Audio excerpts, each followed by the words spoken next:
About research data, and CNRS has released his research data plan recently in 2020. Everything has been said about why opening data, and of course Dr. Marin has said that we have a loss of data loss rate estimated at 20% a year. This is something that we have been looking through, and we need to be able to reuse the data. That's why we need to have them in a very good format and very how do you say, I forgot. They are with a good metadata, a lot of metadata, well described. That's what I was looking for, and they have to satisfy the legal framework in France. And for that, Dr. Marin said it, open as much as possible and close as much as necessary. This is the ecosystem that we have for managing and sharing open research data. Marin has spoken about it earlier. And this is where CNRS stands. CNRS, as you have seen, we are working like CSIR a lot with our Ministry of Higher Education and Research. And where we always stand on all the initiatives that are being done. So with the 22 data management cluster, we are part of at least 19 of them. And the 6 thematic references, we are part of all of them. These are thematic references, that mean disciplinary centers, where they support data management on their scientific thematic area. The resource centers, we have 2 of them that we manage. One for data management plan, and Dr. Smith have spoken about how important is data management plan. So we give support to all research, scientific research that would like to do so at this resource center, and we have another resource center dedicated to capitalize and pool generic and reusable training materials, and I will speak about it later. And of course we have one repository between all the repositories that are provided by research. That for now we have highly organized communities, and Marin has spoken about them, that are organized, like particle physics, astronomy, earth science, and then we have all the other data that we need to also deal with in order not to have a great loss. So there is the generic French platform that we presented right now. And also we need to deal with others that have huge data, but that cannot be deposited in this generic platform, which has small capacities, like 1 tera per institution, 5 tera per institution. So it's not for big data, it's for smaller data.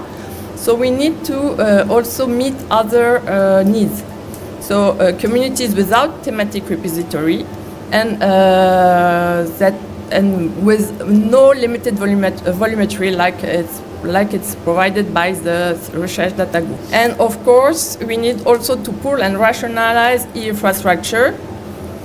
That's why, and avoid each institution to develop its own solution. That's why we had a complementary offer for the needs that are not covered elsewhere, or by thematic international repository, or by research data group. And we are building a CNRS service offer at our HPC Idris that will provide hardware hosting, storage, and will at the end provide sharing of this data at a larger volumetry. But what is important also is to focus on skills and training on these new needs for characterizing the data.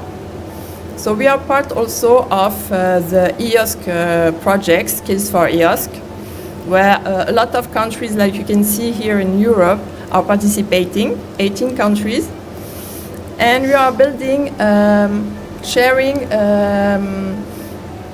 training and skills for this, so that we can share also the data. As you see, there's an iceberg here, and I will talk about it afterwards in the day. We see small productions, and all what is invisible needs to be taken care of. So there are, of course, the written skills to provide the publication, but in order to provide this publication, we need to build infrastructure, we need to manage the data, and we need to do a lot of work that is not being seen. So for these takeaways, and I'm not finished here, we need to focus on skills and training, interoperability of workflows, to foster evaluation criteria, to enhance transparency, to open what we can, codes and everything, to focus on our data sovereignty. That's what that has been talked about the clouds, having our own cloud, our own infrastructure, trusted infrastructures, in order to have more trust in what we obtain and what we reuse in the services that we are offered in, for example, ChatGPT or whatever. The quality, to have more quality and to have integrity in the way it's done. So I will focus on our research data repository. So as I said, it's in the ecosystem provided by the Ministry of Higher Education and Research. It's on an open source software. It's only for data sets that has not already been published, and when there is no other thematic repository that is more relevant. The scientists have to tell us that they have the legal right to share the data. And since it has been launched in 2023, we have had more and more amount of data sets that have been deposited. When we have a pool of persons that are managing this data, when we have other disciplinary, when we see that it might belong to another disciplinary, we rely on the thematic centers. Here you see the other repositories in France. And in these disciplines, they can tell us whether it depends on them or whether they can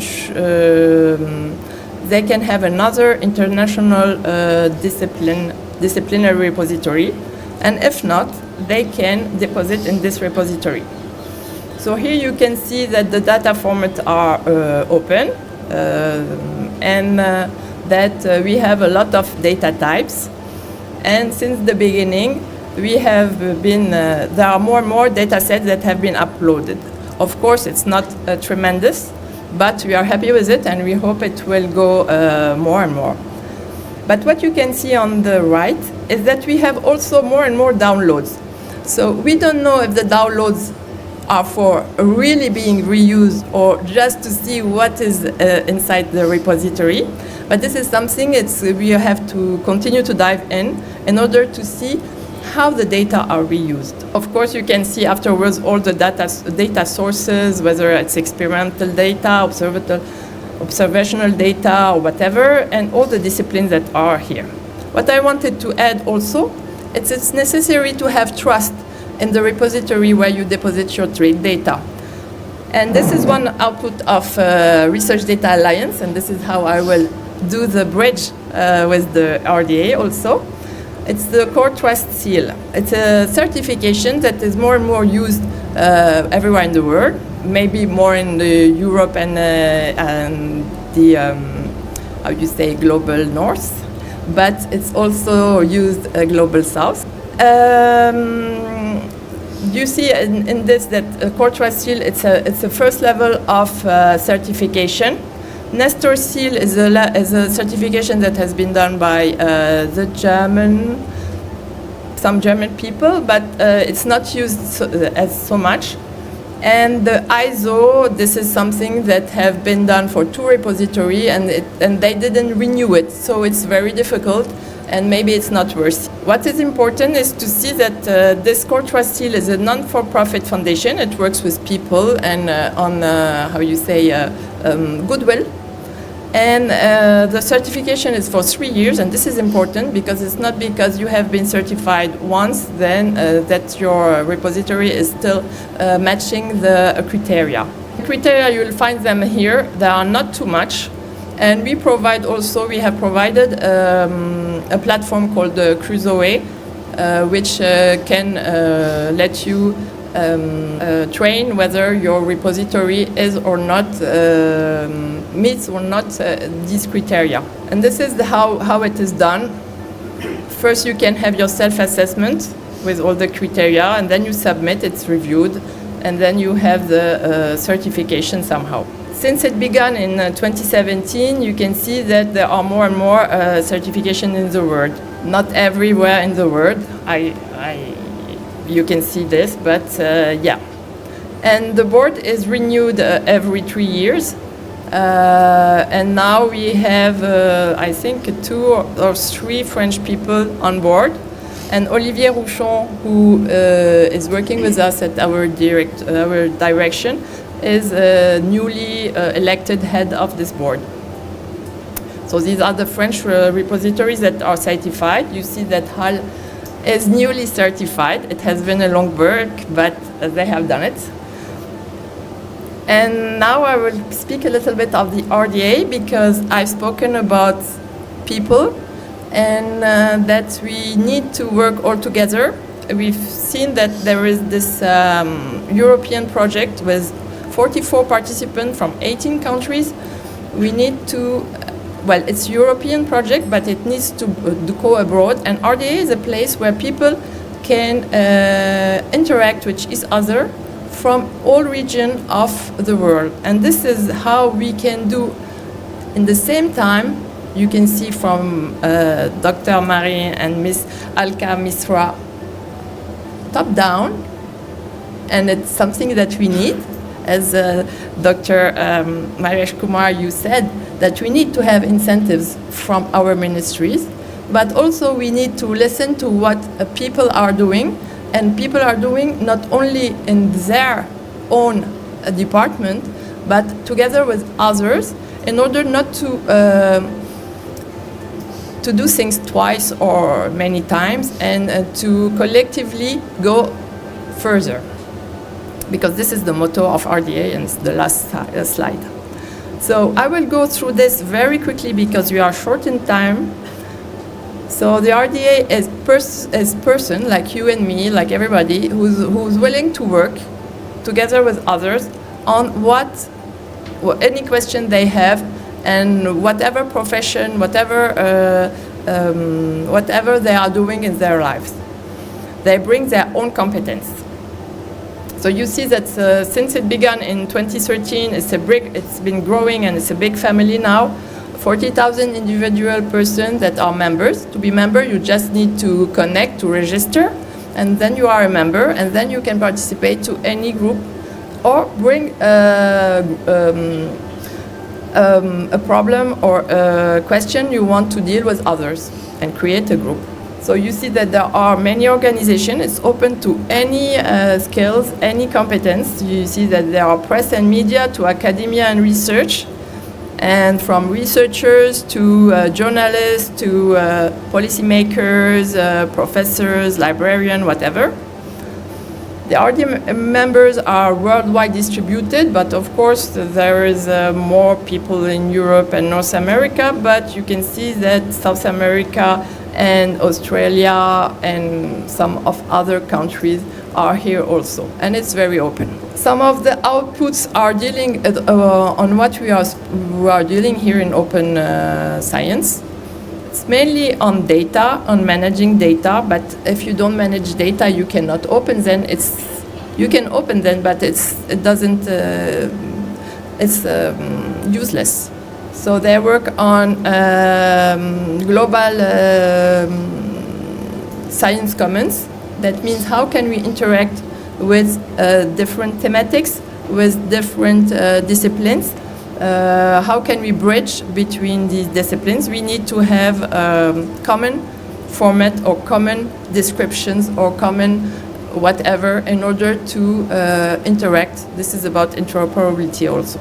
So reducing the silos, we were speaking about silos between disciplines and between researchers and institutions. And so I will not go through all what has been done, but Core Trust Year is a part of this. The next community meeting is online. There is 2 plenaries by every year, and the next one is online in April, and the next one is in Brisbane, and it's hybrid. And of course, like everybody else in the world, it's focused now on AI, and we will have some focus in RDA on AI, some outputs, because AI, this is very funny, but yeah, if you put any data and you don't know what the data are, you get whatever you put in. So it includes our bias, our natural bias, because you don't know about your own bias. So it is also what's the output of the AI.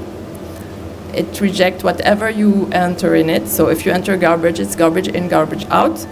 And we were speaking about, there was a talk about medical sciences driven by journals, impact factors. So, for example, it was said that cancer research is more than other research that would be more necessary to India. But it's also the bias of the person that are used to do the test, because we are not all done in the same way, even though we are all humans.